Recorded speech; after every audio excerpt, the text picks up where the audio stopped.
over.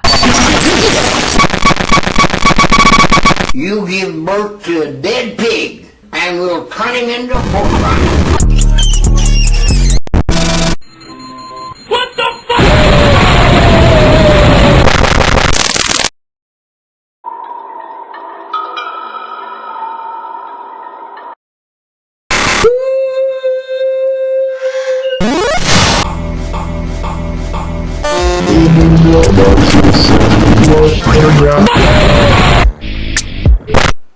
Here's a brand new...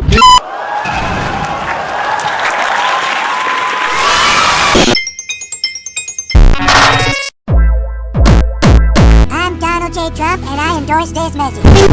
This is shit!